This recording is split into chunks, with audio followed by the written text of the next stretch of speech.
Hello students, आज हम जो टॉपिक स्टार्ट करने जा रहे हैं वो है force acting on a charge particle moving in a magnetic field, means Lorentz force. ठीक है ना। अलग से आपसे क्वेश्चन बन सकता है कि what is Lorentz force, when it is maximum and when it is minimum. तो लॉरेंट्ज फोर्स किसको बोलते हैं? Force acting on a charge particle moving in magnetic field. जब कोई चार्ज पार्टिकल किसी मैग्नेटिक फील्ड में मूव करता है, एक मैग्नेटिक फील्ड तो वो है जिसके अंदर वो मूव कर रहा है, दूसरा हमने आपको बताया था a moving charge produces electric field and magnetic field both. तो चार्ज पार्टिकल जब मूव कर रहा है तो एक मैग्नेटिक फील्ड उसके मोशन के कारण प्रोड्यूस हो जाएगी, because moving charge is equivalent to current carrying conductor and due to magnetic effect of current a magnetic field is produce around a current carrying conductor. तो एक मैग्नेटिक फील्ड प्रोड्यूस हो रही है charge particle के motion के कारण, और दूसरी मैग्नेटिक फील्ड वो जिसके अंदर वो मूव कर रहा है। तो यहाँ इंटरैक्शन होता है दो मैग्नेटिक फील्ड्स का, जिस वजह से चार्ज पार्टिकल पे क्या लगता है? फोर्स लगता है। तो इलेक्ट्रोस्टैटिक फोर्स भी हमने पढ़ा था। कोई चार्ज पार्टिकल इलेक्ट्रिक फील्ड में रखते हैं तो उस पर एक फोर्स लगता है, electric force F equal to QE। और वो तो तब भी लगता है जब चार्ज पार्टिकल रेस्ट में हो, जरूरी भी नहीं है कि मोशन में हो। ठीक है ना। लेकिन मैग्नेटिक फील्ड में चार्ज पार्टिकल पे फोर्स केवल कब लगता है? जब वो मोशन में हो। यानी हम ये पढ़ने जा रहे हैं force acting on a charge particle moving in a magnetic field. That upon assume कर लेते हैं, सपोज ये है वाई एक्सिस और ये है हमारी एक्स एक्सिस। ये प्लेन कहलाएगा हमारा एक्स वाई प्लेन। इस एक्स वाई प्लेन में मैग्नेटिक फील्ड बी वेक्टर की डायरेक्शन है अलोंग वाई एक्सिस, और एक चार्ज पार्टिकल एक्सिस के एक्स वाई प्लेन के अंदर कुछ ऐसे मूव कर रहा है विद वेलोसिटी v। एक चार्ज पार्टिकल है Q, वेलोसिटी से मूव कर रहा है in the X Y plane such that the direction of magnetic field. Clear है कि नहीं? ये कंडीशन है। और एक एक्सिस यहां पे और बना रहा हूं, Z axis which is perpendicular to the plane. Clear है? तो ये देखा साइंटिस्ट लॉरेंट्ज ने कि जब भी कोई चार्ज पार्टिकल इस तरह से मूव करता है मैग्नेटिक फील्ड के अंदर, तो उस पर लगने वाला जो फोर्स होता है F, वो किन किन फैक्टर्स पे डिपेंड करता है। पहला फैक्टर जो उन्होंने नोटिस किया वो डिपेंड करता है किस पे? मैग्नीट्यूड ऑफ चार्ज Q पे। Force acting on a charge particle moving in magnetic field directly proportional to magnitude of charge. ठीक है ना। मैग्नीट्यूड चार्ज जितना ज्यादा होगा उतना ज्यादा फोर्स लगेगा, चार्ज का मैग्नीट्यूड जितना कम फोर्स उतना कम लगेगा। दूसरी चीज जो उन्होंने नोटिस की वो ये नोटिस की कि it is also directly proportional to the component of velocity perpendicular to the direction of magnetic field। Magnetic field की डायरेक्शन किसके अलोंग है? वाई एक्सिस के अलोंग। और कौन से प्लेन में है? एक्स प्लेन में। सो ऑब्वियसली वेलोसिटी v के दो कंपोनेंट्स होंगे, कौन कौन से? एक एक्स कंपोनेंट और एक वाई कंपोनेंट। तो कौन सा कंपोनेंट वाई एक्सिस के अलोंग होगा? Y component. एक्सिस के अलोंग होगा क्या? X component. तो वेलोसिटी v के कंपोनेंट्स, एक होगा v cos थीटा, एक होगा v sin थीटा। कौन सा v cos थीटा, कौन सा v sin थीटा होगा? तो हम जानते हैं जिसके साथ थीटा एंगल बनता है वो कंपोनेंट क्या होता है? cos theta. तो वेलोसिटी का जो कंपोनेंट होगा in the direction of magnetic field वो तो क्या होगा? v cos theta. And perpendicular to magnetic जो कंपोनेंट होगा वेलोसिटी का वो होगा क्या? v sin theta. v sin theta जो कंपोनेंट होगा वेलोसिटी का वो परपेंडिकुलर होगा किसके? मैग्नेटिक फील्ड के। तो उन्होंने बताया कि दो फैक्टर समझ में आए। पहला फैक्टर तो कौन था? मैग्नीट्यूड ऑफ चार्ज, जिस पे फोर्स डिपेंड करता है। दूसरा फैक्टर जो है उस पे वो कौन सा है? v sin theta. तो force directly proportional to v sin theta, force directly proportional to Q। इसके अलावा डिपेंड करता है किस पे? मैग्नीट्यूड ऑफ मैग्नेटिक फील्ड पे भी। मैग्नेटिक फील्ड इंटेंसिटी कितनी है इस पे भी डिपेंड करता है ये force F proportional to B। Clear है कि नहीं? ये जो तीन फैक्टर्स हैं इन सबको मिला के जो फॉर्मूला बनेगा वो कहलाएगा हमारा क्या? Formula for force acting on charge particle moving in magnetic field, जिसको हम लॉरेंट्ज फोर्स कहते हैं। तो तीनों को अगर हम कंबाइन कर दें तो F प्रोपोर्शनल टू क्या होगा? Q v sin theta into B। Any problem? और ये अपन जानते हैं बचपन से, प्रोपोर्शनल निशान लगाते हैं, बदले में इक्वल टू और एक कांस्टेंट आता है, कांस्टेंट आएगा आपका k, f equal to k Q V B, आगे लिख लो, इंटू में आगे पीछे लिख सकते हैं Q V B sine theta. तो f equal to k Q V B sine theta. Obvious है यहाँ पे k जो है वो क्या है, एक कांस्टेंट है, और इस कांस्टेंट k की, ये तो समझ में आ गया, where k is constant of proportionality. What is k? K is constant of proportionality.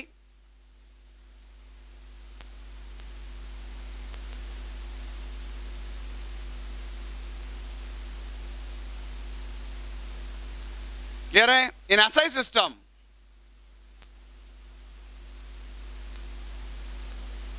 the value of k is 1.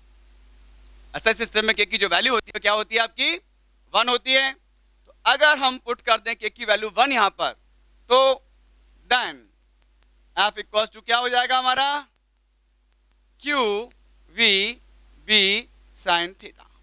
It's a very important formula, बहुत यूज होगा आगे न्यूमेरिकल्स में भी, डेरिवेशंस में भी। इस फॉर्मूले को जोड़ याद रखना, f equal to Q V B sine theta. किसका फॉर्मूला ये, for the force acting on a charge particle moving in magnetic field which is also known as magnetic Lorentz force. ठीक है ना, लॉरेंट्ज फोर्स तो है ही, और ये लॉरेंट्ज फोर्स आगे आपको और बताएंगे, जब electric field and magnetic field दोनों साइमल्टेनियसली एग्जिस्ट करते हैं उसे भी लॉरेंट्ज फोर्स कहते हैं। तो इसको अपन कहेंगे एक्चुअली मैग्नेटिक लॉरेंट्ज फोर्स, सिर्फ मैग्नेटिक फील्ड है यहाँ पर, और एक चार्ज पार्टिकल मूव कर रहा है किसके अंदर, मैग्नेटिक फील्ड में। फॉर्मूले के अंदर Q क्या है, what does Q represent, Q is magnitude of charge on the charge particle, what is V, V is velocity of charge particle, what is B, B is intensity of magnetic field, and theta is what, theta is the angle between the directions of V vector and B vector।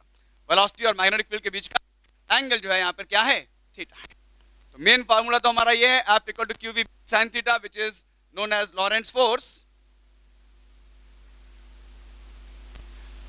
और अब हम इसके different cases पढ़ेंगे, कब ये maximum होगा, कब ये मिनिमम होगा। तो फार्मूला समझ में आया सबको, क्या है formula, F equal to Q V B sine theta. जोर से याद रखना है फार्मूला। इसे फॉर्म में अगर लिखना चाहें तो कैसे लिख सकते हैं, तो F इक्वल टू, देखिए Q तो स्केलर क्वांटिटी है, चार्ज है, Q पे कोई वेक्टर साइन नहीं आएगा। V velocity, it is vector quantity, V के ऊपर क्या आएगा, वेक्टर साइन। B भी वेक्टर क्वांटिटी, इसके ऊपर वेक्टर साइन। अब दो वेक्टर्स के बीच में कोई साइन ना लगे, ये तो हो नहीं सकता।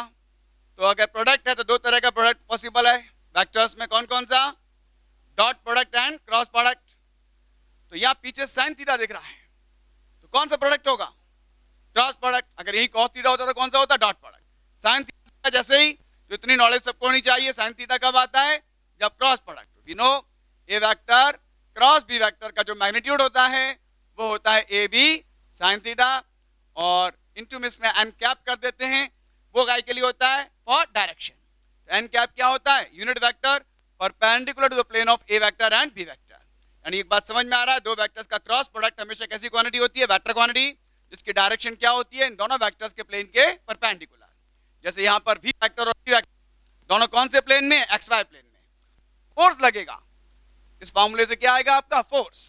तो एफ वेक्टर इक्वल टू क्या लिखेंगे हम, Q and vector cross B vector, और बी वेक्टर का प्लेन कौन सा है, एक्स वाई प्लेन। तो जो एफ वेक्टर की डायरेक्शन होगी वो क्या होगी, एक्स वाई प्लेन के perpendicular, means along Z axis. ठीक है ना, ये डायरेक्शन हो जाएगी किसकी, लॉरेंट्ज फोर्स की। तो लॉरेंट्ज फोर्स की डायरेक्शन क्या होगी, not in the plane of V vector and B vector, but in a plane perpendicular to V vector and B vector. Clear है कि नहीं। और अगर यही दो वेक्टर्स के बीच डॉट प्रोडक्ट होता, तो डॉट प्रोडक्ट का फॉर्मूला क्या होता है, ए बी कॉस थीटा। तो साइन थीटा जैसे देखा समझ गए कौन सा प्रोडक्ट, क्रॉस प्रोडक्ट। यही अगर कॉस थीटा होता तो क्या होता, डॉट प्रोडक्ट। डॉट प्रोडक्ट कैसी क्वांटिटी होती है, हमेशा स्केलर, जबकि क्रॉस प्रोडक्ट हमेशा कैसी क्वांटिटी होती है, वेक्टर। क्लियर है कि नहीं। और ये भी एक मोटी बात पकड़ लें कि cross product of two quantities, two vector quantities is always a vector quantity and its direction is always perpendicular to A vector and B vector, दोनों के प्लेन के perpendicular. A vector B vector दोनों की क्या होगी, perpendicular. Is that clear. Now we come to some special cases.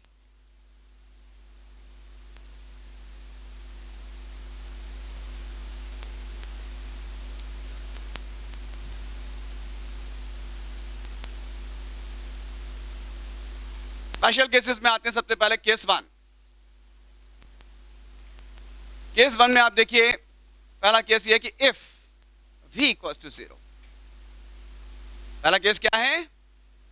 If v equal to 0। अगर v equal to 0 है, का मतलब क्या हुआ? पार्टिकल की वेलोसिटी जो है वो 0 है। पार्टिकल की वेलोसिटी 0 मतलब पार्टिकल कैसा है? रेस्ट में। If v equal to 0, that is particle is at rest. तो देन फॉर्मूला है, इसे आप इक्वेशन 1 दे सकते हैं। Then from equation 1 we have f equal to क्या होगा? v की जगह 0 पुट कर दीजिए आप। नाउ 0 इंटू एनीथिंग क्या होता है? 0। इसलिए f इक्वल टू क्या हो गया? 0। मतलब कोई फोर्स नहीं लगेगी। किस पे? जो चार्ज पार्टिकल की v 0 है, मतलब पार्टिकल एट रेस्ट हो। तो जो मोटा कंक्लूजन यहां से निकलता है वो क्या निकलता है? Thus no force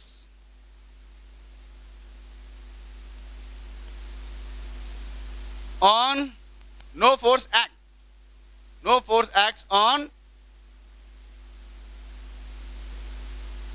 a stationary charge particle. Rest में मतलब stationary. on a stationary charge particle in magnetic field.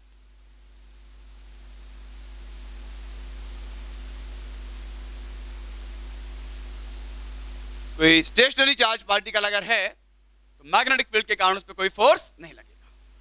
Charge particle motion में तभी फोर्स लगेगा, चार्ज पार्टिकल रेस्ट में तो कोई फोर्स नहीं लगेगा। जबकि इलेक्ट्रोस्टैटिक्स में हमने क्या देखा था? चार्ज पार्टिकल चाहे रेस्ट में हो चाहे मोशन में, उसमें हमेशा फोर्स लगता था। कितना लगता था? F इक्वल टू QE, है कि नहीं?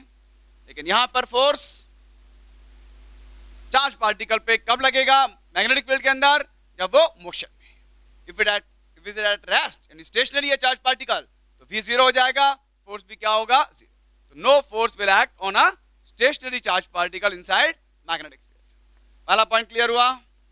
This was case 1।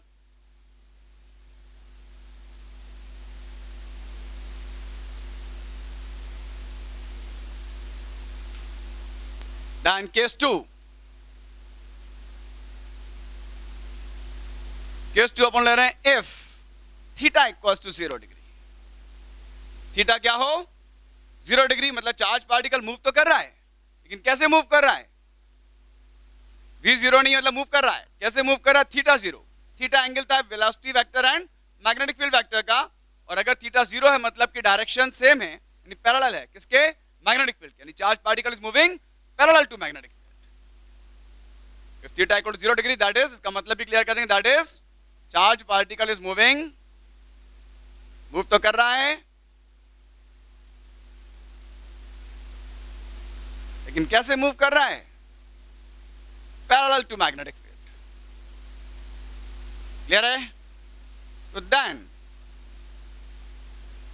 From equation 1, तो इक्वेशन 1 से अगर अपन यहां देखें, ये हमारी equation 1, F equal to QVB sine theta. तो QVB एंड साइन थीटा की जगह क्या रख देंगे अपन? 0 डिग्री। एंड साइन 0 डिग्री क्या होता है? 0। So again force F will be equal to 0। ठीक है ना? साइन 0 डिग्री इक्वल टू क्या होता है? 0। अगेन फोर्स क्या आ गया? 0। मतलब चार्ज पार्टिकल अगर मोशन में तो है, लेकिन कैसे मूव कर रहा है? Parallel to magnetic field. तो उस पर कोई फोर्स नहीं लगेगा। No force will act on a charge particle moving parallel to magnetic field. यानी अगर रेस्ट में तो फोर्स नहीं लगेगा, मूव भी कर रहा है लेकिन parallel to magnetic field move कर रहा है तो कोई फोर्स नहीं लगेगा। दो कंडीशन समझ में आ गई। Now we come to case 3। It's very important case 3। If theta equals to 90 degree, theta 90 degree है मतलब चार्ज पार्टिकल कैसे मूव कर रहा है? 90 डिग्री का मतलब perpendicular. That is charge particle is moving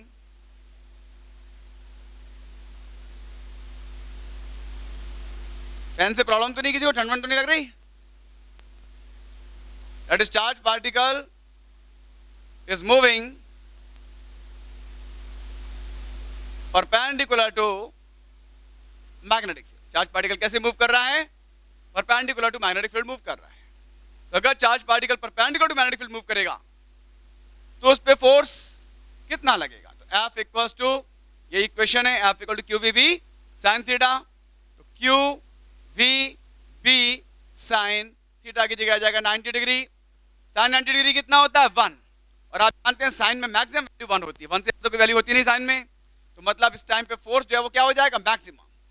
तो F मैक्स कह सकते हैं, मैक्सिमम फोर्स लगेगा। और कितना लगेगा?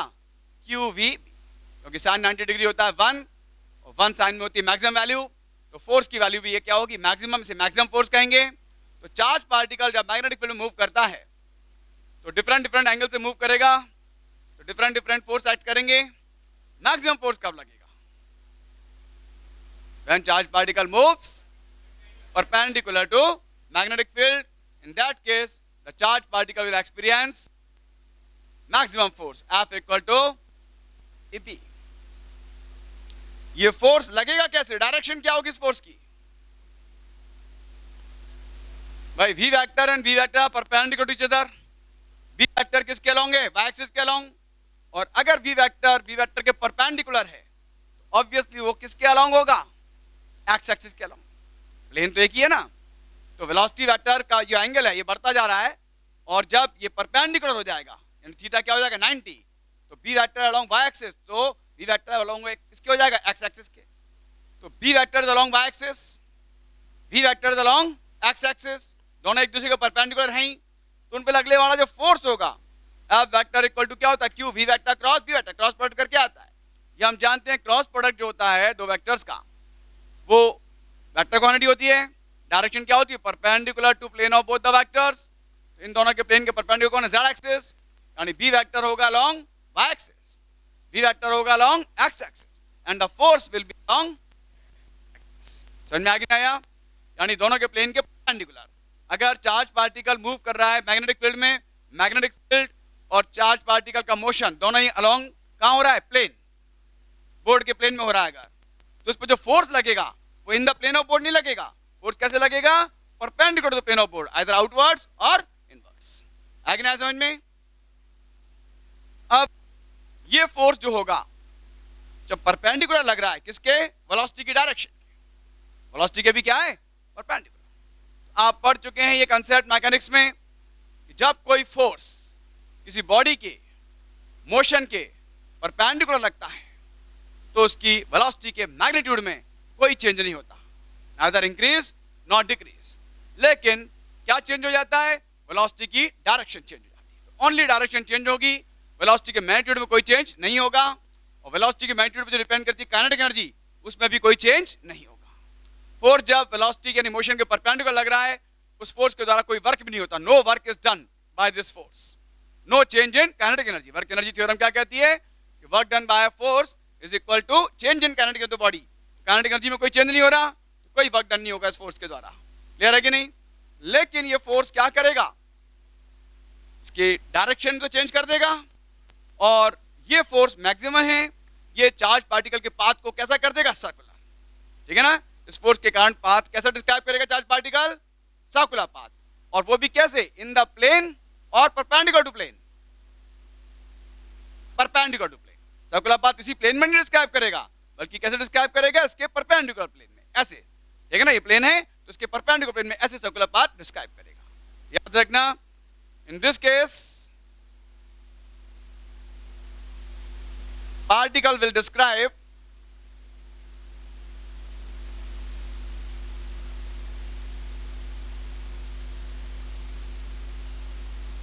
a circular path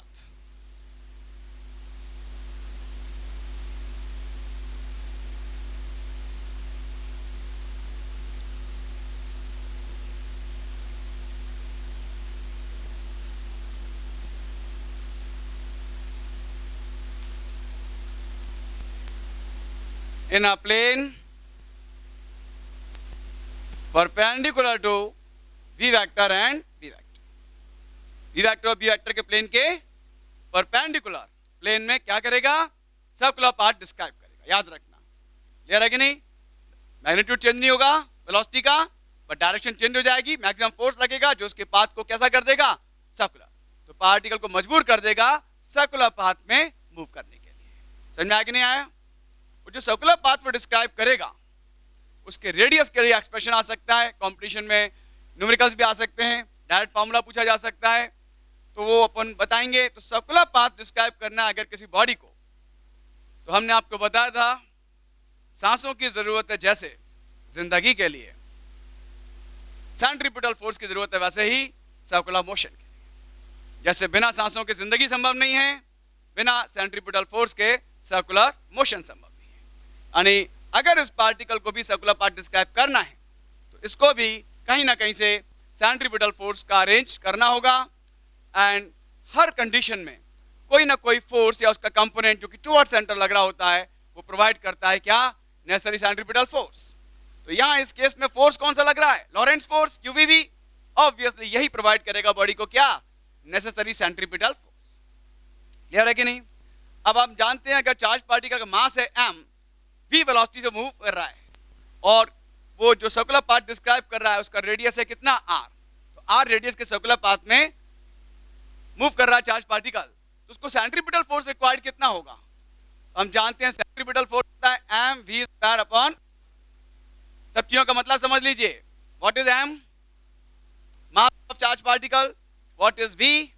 velocity of charge particle. What is R? Radius of circular path described by the charge particle. Now this centripetal force, centripetal force Lorentz force, so this must be equal to the Lorentz QVB, and from this expression we will derive the expression for radius of circular path described by the charged particle. यहाँ पे आप देखें v से ये v का square cancel हो जाएगा, यहाँ से बचेगा क्या?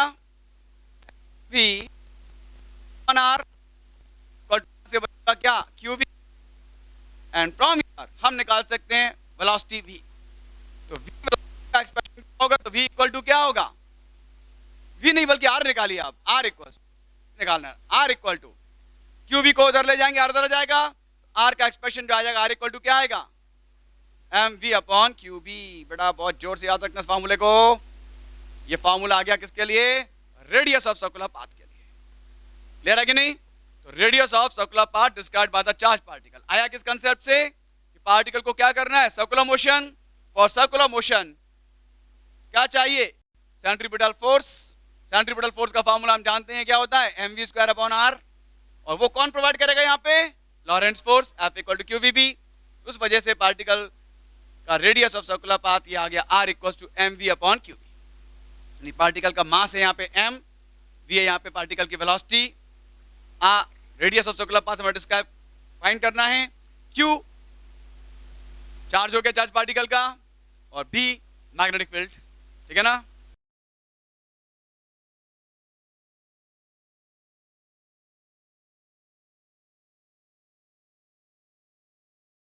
बोलिए यहाँ तक कोई दिक्कत? तो एक बहुत ही इंपॉर्टेंट फार्मूला है, ये आप याद रखिएगा। फार्मूला आया क्या था रिजल्ट हमारा final? F equals to QVB sin theta. Main formula तो ये, इसको याद रखना। वेक्टर फॉर्म में लिखें तो F vector equals to Q V vector cross B vector. ठीक है ना? ये तो मेन फार्मूले हो गए दो। ये कंडीशन आपको हमने बता दी कि कब कब कब फोर्स मिनिमम होगा। मिनिमम मतलब जीरो। कब होगा? जब या तो चार्ज पार्टिकल रेस्ट में हो या फिर वो parallel to magnetic field move कर रहा है। क्लियर है कि नहीं? लेकिन अगर charge particle perpendicular to magnetic field move करता है तो उस पर लगने वाला फोर्स जो है वो मैक्सिमम होता है। Maximum Lorentz force F max equal to क्या होता है? QVB। और ऐसे में पाथ कैसा हो जाता है उसका? सर्कुलर। याद रखना वेलोसिटी में कोई चेंज नहीं, वेलोसिटी मैग्नीट्यूड में कोई चेंज नहीं, काइनेटिक एनर्जी में कोई चेंज नहीं, no work done by this force. ठीक है ना? लेकिन आप ध्यान रखना पाथ जो है वो उसका क्या हो जाएगा? पहले स्ट्रेट लाइन पाथ था, अब वो कैसा हो जाएगा? सर्कुलर। और सर्कुलर पाथ जो डिस्क्राइब करेगा कैसे? इन दोनों के प्लेन के परपेंडिकुलर। ठीक है ना? और सर्कुलर पाथ डिस्क्राइब करने के लिए जो नेसेसरी सेंट्रीपिटल फोर्स है वो कौन प्रोवाइड करेगा? Lorentz force. Radius of circular path r equal to क्या आ गया हमारा? mv upon QB। क्लियर है? अब अगर हमको पता करना है कि टाइम पीरियड क्या होगा, फ्रीक्वेंसी क्या होगी, तो वो भी देख लीजिए, expression for time period and frequency.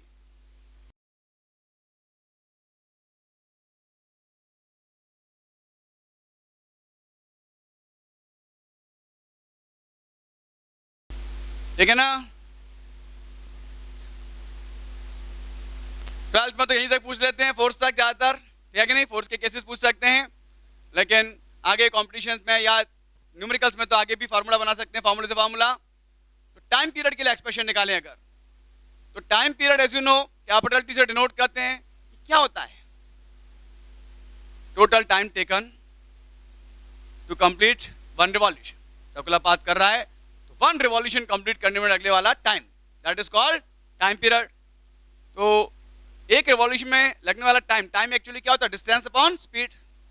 तो जब रेडियस आर के सर्कुलर पाथ में एक कंप्लीट रिवॉल्यूशन कंप्लीट करेगा चार्ज पार्टिकल, तो डिस्टेंस ट्रेवल्ड कितना होगा, equal to the circumference, that is 2 pi R. तो टाइम टी इक्वल टू होगा 2 पाई आर, ये तो क्या डिस्टेंस, और किस स्पीड से ट्रेवल कर रहा है, स्पीड v से। तो टाइम t इक्वल टू क्या होगा, 2 pi R upon v, this is time period. और we can write it like this, t equals to 2 pi upon v into r की जगह r की वैल्यू पुट कर सकते हैं, what is r, it is mv upon qb। So v से v तो हो जाएगा कैंसिल, और टाइम पीरियड के लिए एक्सप्रेशन आएगा capital T equals to 2 pi m upon qb, this is the expression for time period. ठीक है ना, पार्टिकल सर्कुलर पाथ डिस्क्राइब करेगा, उस सर्कुलर पाथ का रेडियस r इक्वल्स टू क्या होगा, mv अपॉन qb। जो टाइम पीरियड होगा उसके लिए भी एक्सप्रेशन आ गया आपका, ये भी याद रखना, capital T equal to 2 pi m upon qb। Clear है। अगर आपसे फ्रीक्वेंसी पूछ ली जाए, ये तो क्या है हमारा टाइम पीरियड, फ्रीक्वेंसी पूछी जाए, तो देखिए मैकेनिक्स के कंसेप्ट हर जगह काम आते हैं। फ्रीक्वेंसी न्यू इक्वल टू, तो हम जानते हैं फ्रीक्वेंसी क्या होता है, 1 अपॉन टाइम पीरियड। तो फ्रीक्वेंसी न्यू इक्वल टू होगा 1 अपॉन टी। तो we can say nu equals to, T क्या था, 2 pi M upon QB, 1 upon करेंगे मतलब क्या होगा, रेसिप्रोकल, यानी न्यू इक्वल टू क्या हो जाएगा हमारा, it will be QB upon 2 pi M. ये आ गई क्या, फ्रीक्वेंसी। क्लियर है कि नहीं, निकलवा कुछ भी सकते हैं, ठीक है ना। रेडियस आ गया, टाइम पीरियड आ गया, फ्रीक्वेंसी आ गई, और भी उनका मन नहीं भरा तो एंगुलर फ्रीक्वेंसी तक भी जा सकते हैं। तो angular frequency,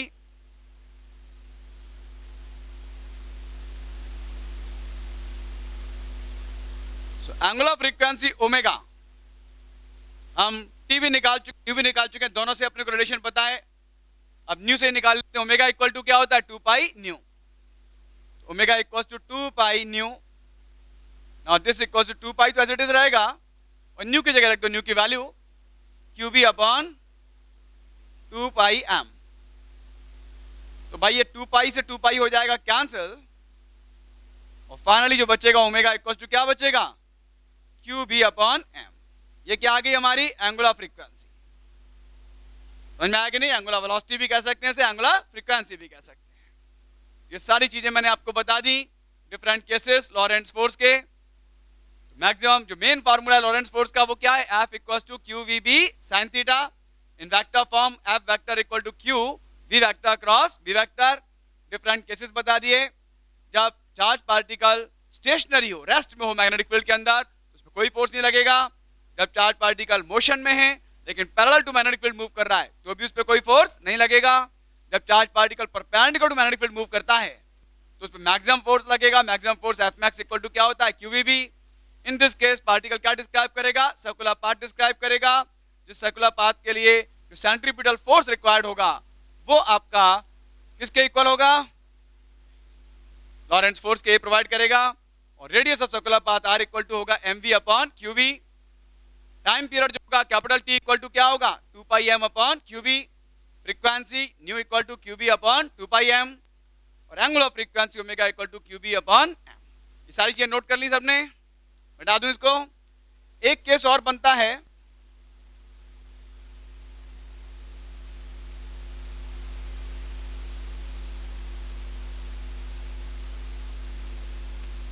if theta ranges between 0 degree and 90 degree, neither 0 degree nor 90 degree, but ranges between 0 degree and 90 degree, 30 degree, 40 degree, 45 degree, 60 degree, कुछ भी ऐसा हो सकता है एंगल. तो इन दैट केस फोर्स तो लगेगा ही लगेगा, और जब फोर्स लगेगा तो वेलोसिटी के मैग्नीट्यूड में भी कुछ चेंज होगा, कुछ डायरेक्शन में भी चेंज हो सकता है कि नहीं. कुल मिला के आप ये समझ लीजिए कि फोर्स की वैल्यू तो F equal to Q V sine theta फॉर्मूले में रख के अपन निकालेंगे, लेकिन जो पाथ होगा उसके बारे में बताते हैं कि पाथ कैसा होगा, क्योंकि इस कंडीशन में पार्टिकल ने क्या किया, सीधे सर्कुलर मोशन ही कर, लेकिन पार्टिकल ने आगे नहीं बढ़ना, आगे बढ़ने की बजाय क्या किया, है कि नहीं. यहां पर पार्टिकल क्या होगा, कुछ इस तरह से चलेगा कि ट्रांसलेटिव मोशन भी साथ में आगे करता आएगा, यानी सर्कुलर पाथ ऐसे ऐसे बनाता हुआ, ठीक है ना, जलेबी बनाता हुआ आगे बढ़ेगा, हेलिकल पाथ, ठीक है ना. Then particle in helical path, particle describe helical path.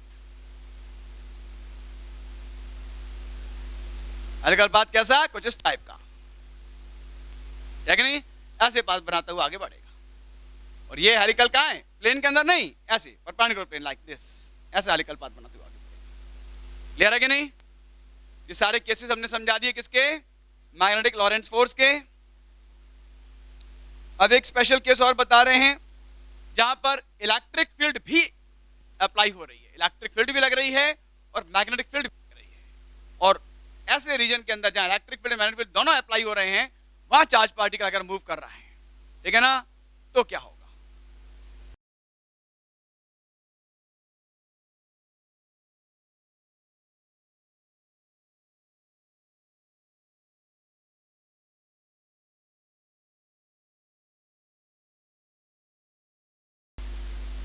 ये सारे केसेस अच्छी तरह समझ लेना, घर जाके एक दो बार और पढ़ लेना, ये सारी कंडीशंस याद रखना.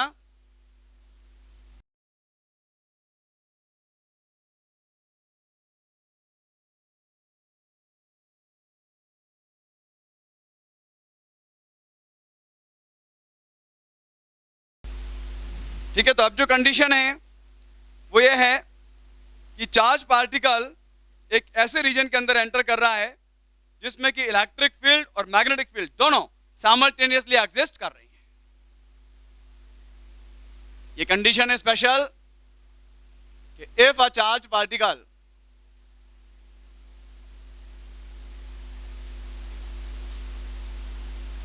enters in a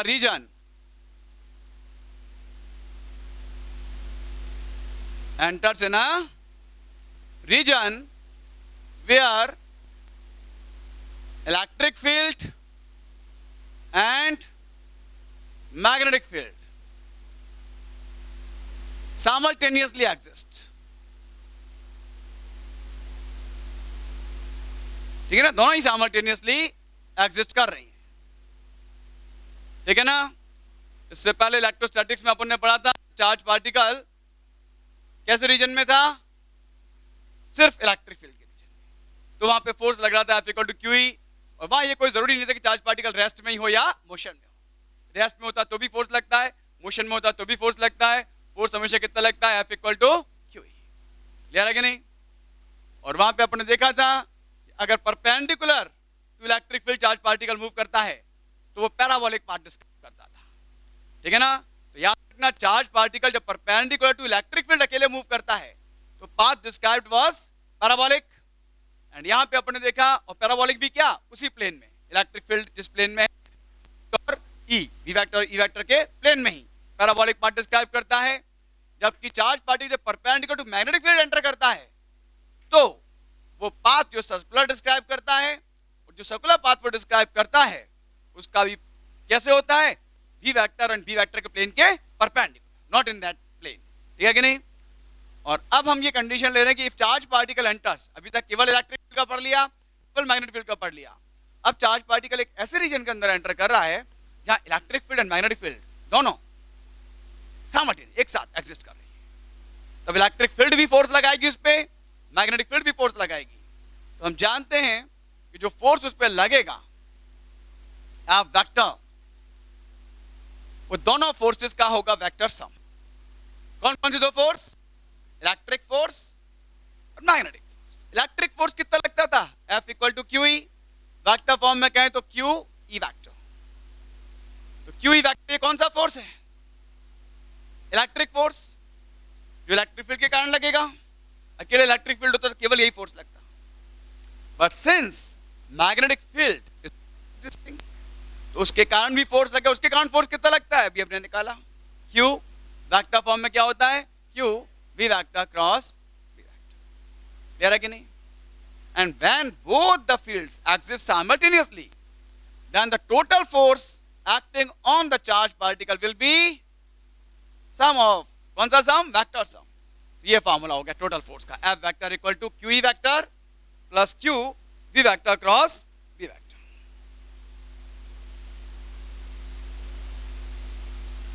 क्लियर है कि नहीं?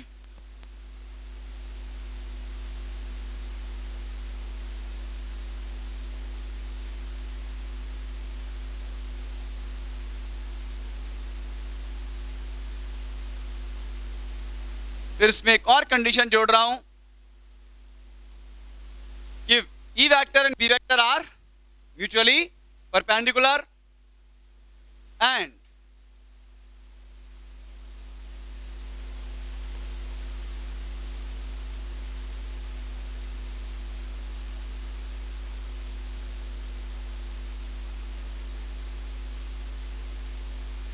particle passes through the region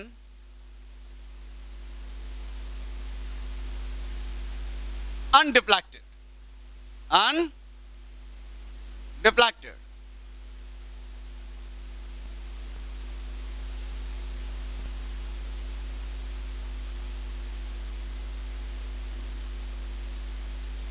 ठीक है ना? Mutually perpendicular. If electric field and magnetic field are mutually perpendicular and charged particle passes through the region undeflected. ये कब पॉसिबल होगा? जब चार्ज पार्टिकल जो है इलेक्ट्रिक फील्ड और मैग्नेटिक फील्ड के रीजन में अनडिफ्लेक्टेड गुजरे। तो उसके लिए कंडीशन क्या होगी? इलेक्ट्रिक फील्ड अपनी डायरेक्शन में डिफ्लेक्ट करने की कोशिश करेगा, मैग्नेटिक फील्ड अपनी डायरेक्शन में, दोनों ही परपेंडिकुलर हैं, एक दूसरे के परपेंडिकुलर हैं, चार्ज पार्टिकल के मोशन के भी परपेंडिकुलर हैं। इन दैट केस यहां पर दोनों फोर्स कौन कौन से? एक तो इलेक्ट्रिक फोर्स, दूसरा मैग्नेटिक फोर्स, ठीक है कि नहीं? तो then electric force equal to magnetic force तभी पॉसिबल हो सकता है ये जब दोनों फोर्स कैसे हो?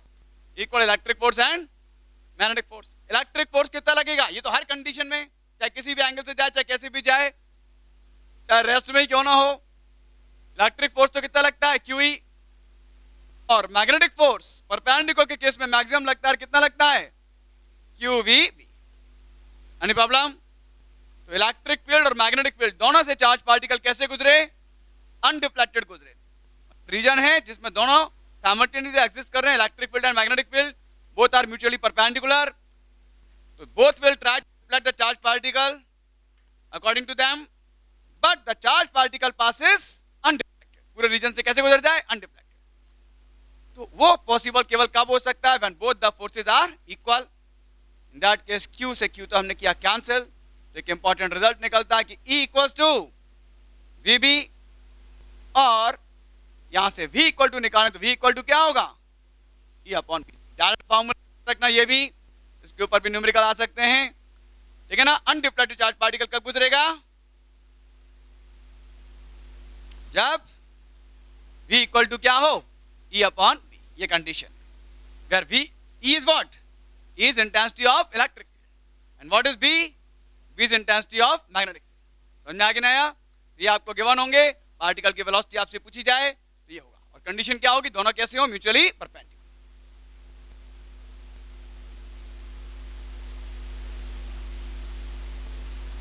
ठीक है ना? ये कंडीशन कब अप्लाई होगी? जब E vector, V vector and B vector तीनों म्यूचुअली क्या है? Perpendicular. E vector, V vector and B vector are mutually perpendicular and V equal to क्या हो? E upon B। ठीक है ना? ये दो कंडीशन है, तब चार्ज पार्टिकल कैसे गुजरेगा? अनडिफ्लेक्टेड। एक तो ये है, और और दूसरा ये भी याद रखना, E vector, V vector and B vector are mutually perpendicular. Clear है कि नहीं?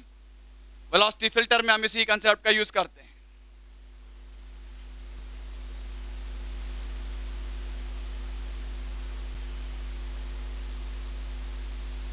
ये सारे डिटेल्स अपन ने पढ़ लिए। ये किसके बारे में थे? लॉरेंट्ज फोर्स के बारे में। लॉरेंट्ज फोर्स को बोलते हैं force acting on a charge particle moving in magnetic field. ठीक है, बोलो समझ में आ गया यहां तक?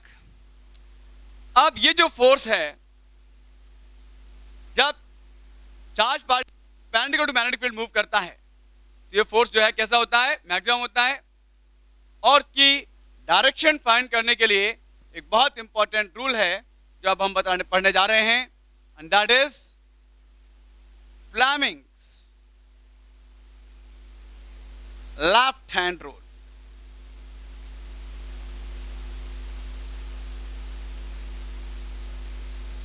फ्लेमिंग ने अपने दोनों हाथों का भरपूर यूज किया है।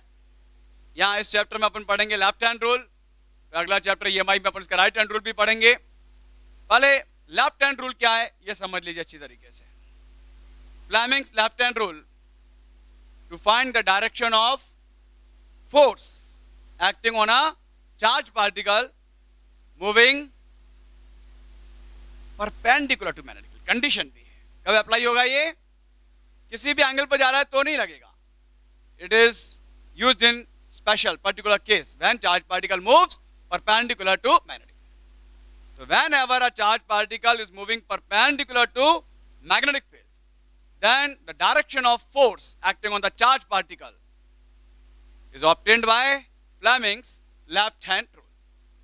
अब एक बात ध्यान रखना, जब मैं कह रहा हूं Fleming's left hand rule तो राइट हैंड से मत लगाने लग जाना। रूल कौन सा है? Left hand rule. तो यूज भी कौन सा करना है? अपना लेफ्ट हैंड। अब अपने लेफ्ट हैंड को किस तरह से स्ट्रेच करना है ध्यान दीजिए। Stretch your left hand such that ये वाली जो फिंगर है इसको अपन बोलते हैं क्या? Four finger. तो फोर फिंगर, तो फोर का मतलब यहाँ FOUR मतलब फोर मत लिख देना, ठीक है ना? नहीं, आपका फोर फिंगर में चार उंगलियां, फोर फिंगर सिर्फ ये वाली फिंगर, ठीक है ना? FORE, ठीक है ना? तो stretch out the four finger, middle finger and thumb of your left hand, ठीक है ना? लेफ्ट हैंड की four finger, middle finger and thumb तीनों ऐसे स्ट्रेच कर लो। तीनों कैसे हो? Mutually perpendicular. देखो ये इसके परपेंडिकुलर, ये इसके परपेंडिकुलर, तीनों एक दूसरे के क्या है? परपेंडिकुलर। ऐसा लग रहा है जैसे सामने वाले को क्या मार रहे हैं? गोली मार रहे हैं, क्या? ठीक है कि नहीं? तो ये गोली मारने वाली स्टाइल में इस तरह से। अब कुछ लोग, जब मैं राइट हैंड पाम रूल समझा रहा था ना, तभी कुछ ऐसे ऐसे कर रहे थे। ये ध्यान रखना, राइट हैंड पाम रूल के लिए ये पोजीशन है, फ्लेमिंग्स लेफ्ट हैंड रूल के लिए लेफ्ट हैंड से करना और ये पोजीशन है। समझ में आ गया? आया? नाउ फ्लेमिंग के लेफ्ट हैंड में भी दो रूल अपन पढ़ेंगे इसी चैप्टर के अंदर, ठीक है ना? और राइट हैंड रूल भी पढ़ेंगे। तो फ्लेमिंग के सभी रूल्स के लिए बाकी चीजें चेंज होती रहेंगी, बट एक चीज कॉमन है। वो एक चीज कॉमन है, वो ये है कि फोर फिंगर जो है वो हर बार डायरेक्शन ऑफ मैग्नेटिक फील्ड को ही रिप्रेजेंट करेगा। तो four finger indicates direction of magnetic field. तो फोर फिंगर और मैग्नेटिक फील्ड ये तो बिल्कुल ऐसे चिपका लो, इनके लिए तो मतलब बिल्कुल फिक्स है। मेरे लिए तू बनी, तेरे लिए मैं बना, है कि नहीं? तो मैग्नेटिक फील्ड और फोर फिंगर ये फ्लेमिंग के सभी रूल्स में कॉमन है। तो फोर फिंगर किस में हो? इन the direction of magnetic field. अब दूसरी बात मिडिल फिंगर की। If four finger indicates direction of magnetic field and middle finger indicates direction of, अब करंट कहां से आ गया? करंट तो ही नहीं है। Middle finger indicates direction of motion of, यहां पे चार्ज पार्टिकल मूव कर रहा है बाबा, करंट फ्लो नहीं हो रहा, है कि नहीं? तो यहां पर क्या है? चार्ज पार्टिकल के मोशन की डायरेक्शन को रिप्रेजेंट करेगी कौन सी? Middle finger. तो middle finger indicate the direction of motion of charge particle. लेकिन बेटा चार्ज पार्टिकल भी दो तरह के चार्ज पार्टिकल हो सकते हैं, पॉजिटिव भी नेगेटिव भी, है कि नहीं? तो इसमें भी अपन को एक पकड़ना पड़ेगा। तो वो अपन पकड़ लेते हैं कौन सा? Positively charge particle. आपको तो फिर नेगेटिव के लिए कैसे अप्लाई करेंगे? अरे आप तो पॉजिटिव करिए अप्लाई, पहले जो भी डायरेक्शन पॉजिटिव के लिए आएगी उसकी अपोजिट डायरेक्शन नेगेटिव हो जाएगी। में अपन पकड़ लेते हैं किसको? पॉजिटिवली चार्ज पार्टिकल को। तो four finger indicates direction of magnetic field and middle finger indicates direction of motion of positively charge particle. Then the thumb, पहले ये हो गए इफ में दो बातें आ गई। If four finger indicates the direction of magnetic field, middle finger indicates the direction of motion of positively charged particles, then the thumb will indicate the direction of force acting on the charged particle. समझ में आ गया नहीं? Force की direction को represent करेगा कौन? Thumb. समझ में आ गया? What is Fleming's left hand rule? तो क्या कहता है rule? According to this rule, stretch out the four finger, middle finger and thumb of your left hand. ध्यान रखना कौन सा hand? Left hand. Such that they are mutually perpendicular. Now, if forefinger indicates the direction of magnetic field and middle finger indicates the direction of motion of positively charged particle, then the thumb will indicate the direction of force acting on the charged particle. Clear है कि नहीं? जिन लोग को cross product नहीं आता वो लोग पहली फुर्सत में सीख लें, दोनों तरह से सीख लें। अगर भरे पूरे वेक्टर्स हैं तो डिटरमिनेंट मेथड, और हल्के फुल्के हैं, ठीक है ना, किसी में आई मिसिंग है, किसी में जे कैप के कैप मिसिंग है, तो ऐसी कंडीशन में अपना साइकिल वाला मेथड बेस्ट होता है, ठीक है कि नहीं? तो दोनों ही मेथड, जिनको नहीं पता है तो बता देना, थोड़ा एक बार सिखा दूंगा एक बार और, ठीक है ना, क्योंकि इसके न्यूमेरिकल्स में क्रॉस प्रोडक्ट की भी जरूरत पड़ सकती है, ठीक है? रूल्स याद रखना, ये डिफरेंट केसेस जितने भी बताए हैं ये। बाकी आज के लिए इतना ही, दैट्स ऑल फॉर टुडे। और आप लोग वीडियोस देख रहे हैं और चाहते हैं कि ऐसे ही वीडियोस और आपको प्रोवाइड करते रहें, तो इसके लिए आपको भी मेरा जोश थोड़ा बढ़ाना पड़ेगा। आप कृपया जम के लाइक ठोकिए और कमेंट्स कीजिए, ठीक है ना? और जिन्होंने अभी तक चैनल सब्सक्राइब नहीं किया है वो लोग खाली फुर्सत में मेरा चैनल सब्सक्राइब कर लें और बेल आइकन दबा दें। That's all.